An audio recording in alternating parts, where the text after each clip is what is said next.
Man, oh man, we're in such uncharted waters and uncharted territory.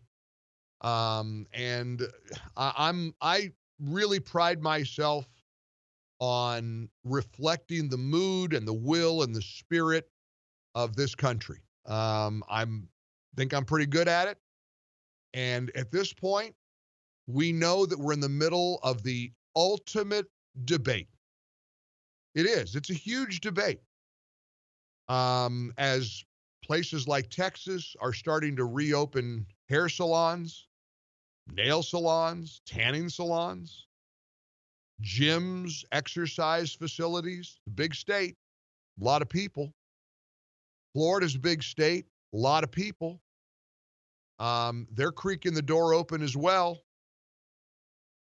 Had a friend in New York say yesterday, Mike, how you feeling? I haven't talked to you in a while. I said, well, I feel great, taking care of myself and going to work. And he said, yeah, but surely you've been sick, right? Because you have to have been exposed. You had to have the virus because you've been out and about.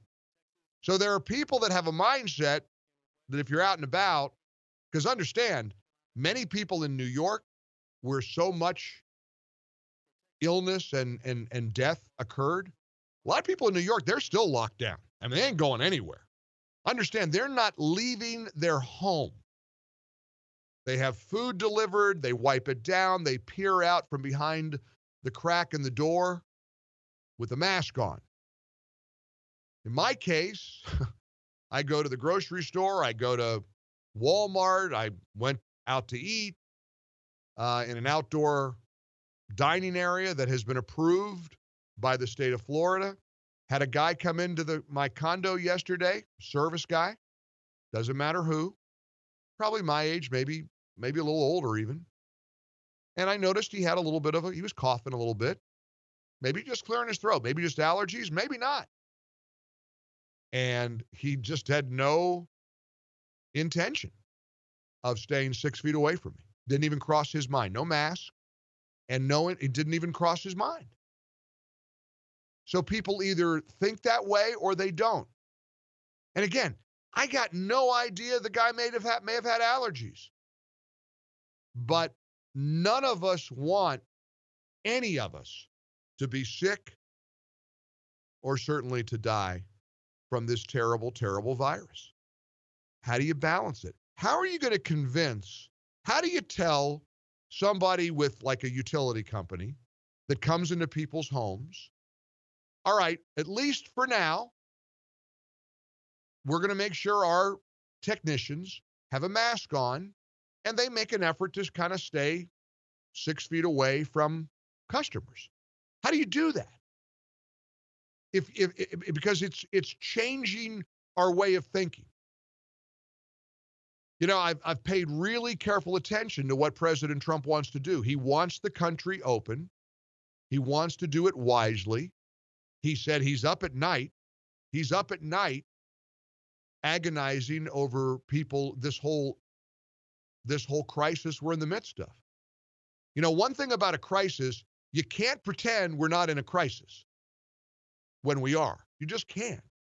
You can't act like the new jobless numbers. Now it's just, what is it, 20 million, some horrible number? The largest job growth we've ever had in the history of the country. Yesterday, a woman in Dallas, Texas, sentenced to 7 days in jail because she refused to close her hair salon down. And the judge gave her a chance to grovel and apologize, and she wouldn't. She said, I have to feed my children. My stylists are literally going hungry. Off to jail, Shelley Luther.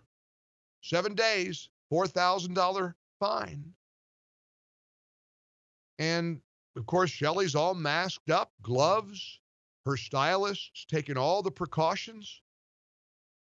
But there are still plenty of people, I believe, who don't even think that way in terms of the social distancing guidelines or wearing a mask. Remember, you wear a mask so you don't hopefully infect the other person.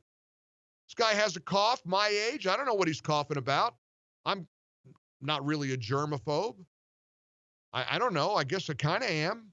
I avoid people. I try to stay 6 feet away from people. To me, it's not that hard to do. But doggone it, it seems hard for a lot of other people. And I have to admit I'm frustrated by that. And I certainly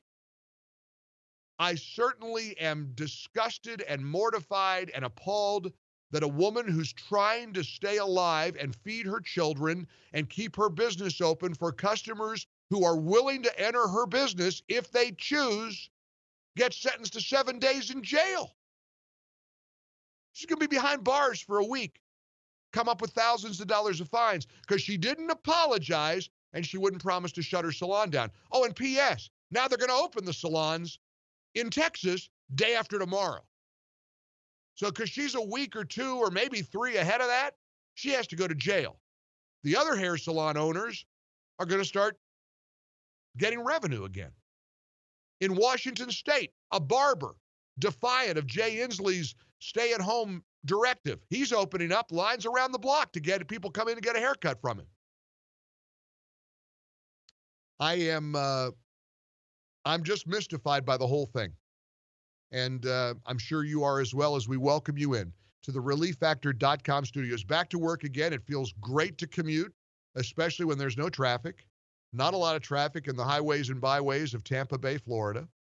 And it feels kind of liberating to, even though I loved working from my kitchen, it's good to be back in the radio station again and bring the show to you again in sort of trying to return to have a little slice of normalcy. What's normal going to look like? What's normal going to feel like? What are we going to experience? Our number is 800-655-MIKE. Private payrolls dropped by 20.2 million. It's the largest decrease since they've been keeping records. That's how bad it is. That's how bad it is. And so here we are. The president yesterday saying now's the time to open our country because Americans have to be warriors. Here's cut number 1 from the president's visit to Arizona yesterday, courtesy of Fox News and Grabien. I'm viewing our great citizens of this country, to a certain extent and to a large extent, as warriors. They're warriors. We can't keep our country closed. We have to open our country. Somebody said, we could keep it for the next 18 months. We could keep it for the next 2 years. Doug Ducey's done an incredible job as the governor of Arizona. The people aren't going to accept it. They won't accept it, and they shouldn't accept it. We have a great country. We can't keep it closed. I mean, I've had doctors say, well, why don't we close it for a couple of years? This is the United States of America. Sure is. Welcome in. Our number is 800-655-MIKE. I hope you join us. I'd love your voice on this Wednesday, May the 6th, 2020, 800-655-6453.